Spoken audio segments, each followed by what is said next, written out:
ನದಲ್ಲಿದ್ದಂತಹ ಅನೇಕ ಋಷಿಮುನಿಗಳು ತಮ್ಮ ದೇಹವನ್ನು ತ್ಯಾಗ ಮಾಡಿ ನಿನ್ನನ್ನು ನೆನೆಯುತ್ತಲೇ ಪ್ರಾಣವನ್ನು ಬಿಟ್ಟು ವಿಮಾನಗಳ ಮೂಲಕ ದೇವತೆಗಳು ಕರೆದುಕೊಂಡು ಹೋದ ಸಂಗತಿಯನ್ನು ನಾನಿನ್ನೂ ನೆನಪಿಸಿಕೊಳ್ಳುತ್ತಾ ಇದ್ದೇನೆ. ಆಗ ನಾನು ಕೂಡ ಅವರ ಜೊತೆಗೆ ಹೊರಡಬೇಕು. ಯಾರಿಗೆ ನಾನು ಪರಿಚರಣೆ ಮಾಡ್ತಾ ನಿಮ್ಮ ಸೇವೆ ನನಗೆ ಇನ್ನೂ ಬೇಕು, ನಾನು ನಿಮ್ಮ ಜೊತೆಗೆ ಬರ್ತೇನೆ ಅಂತ ಅವರನ್ನು ಕೂಗಿಕೊಂಡೆ. ನನ್ನನ್ನು ಬಿಟ್ಟು ಹೋಗ್ತಿರಲ್ವ, ನೀವು ಮಾತ್ರ ಹೊರಟರಲ್ವಾ ಅಂತ.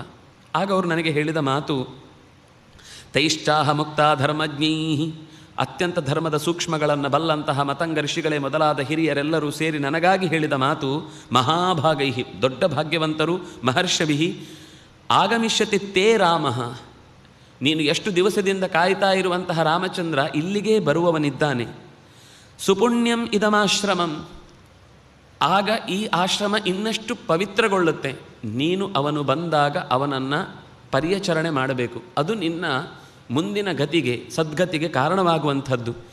ಅಂದರೆ ಅಂತರಂಗದ ಸಾಧನೆಯನ್ನು ಮಾಡುವುದಕ್ಕೆ ಬೇಕಾದಂತಹ ಶಾಸ್ತ್ರಾನುಷ್ಠಾನ, ಪದ್ಯ ಅಥವಾ ಜಿಜ್ಞಾಸೆ ಇತ್ಯಾದಿಗಳನ್ನು ನೀನು ಭಾಗವಹಿಸಿ ಇಲ್ಲಿ ಎಷ್ಟು ಮಾಡಿದರೂ ಕೂಡ ನಿನ್ನ ಪರಿಚರಣೆ ಎನ್ನುವಂತಹ ಶುಶ್ರೂಷೆಗಾಗಿ ನೀನು ಮಾಡಿದಂತಹ ಪರಿಚಾರಕ ಸೇವೆ ಏನಿದೆ, ಇದನ್ನು ಭಗವಂತ ಮೆಚ್ಚುವುದಕ್ಕಾಗಿ ಸ್ವತಃ ತಾನೇ ಇಲ್ಲಿಗೆ ಆಗಮಿಸುವವನಿದ್ದಾನೆ.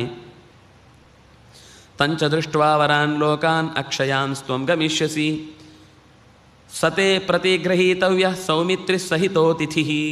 ಅತಿಥಿಯಾಗಿ ಬರ್ತಾನೆ, ಸೌಮಿತ್ರಿಯನ್ನು ಕೂಡಿಕೊಂಡಿರ್ತಾನೆ. ಅವನನ್ನು ನೀನು ಬರಮಾಡಿಕೊಳ್ಳಬೇಕು, ಅವನನ್ನು ನೀನು ಸ್ವಾಗತಿಸಬೇಕು. ಅವನಿಗೆ ಅತಿಥಿಯಾಗಿ ಅವನ ಪಾದ್ಯ ಅರ್ಘ್ಯ ಈ ಎಲ್ಲ ಆದರಗಳನ್ನು ನೀನು ನಡೆಸಿ ಈ ಆಶ್ರಮದ ಸುತ್ತ ಇಲ್ಲಿರುವ ಎಲ್ಲ ಸಂಗತಿಗಳಿಗೂ ಕೂಡ ಅವನನ್ನು ಸಾಕ್ಷಿಯಾಗುವಂತೆ ಮಾಡಬೇಕು ನೀನು ಅಂತ ಹೀಗೆ ಅವರು ನನಗೆ ಹೇಳಿ ಹೋಗಿದ್ದರು.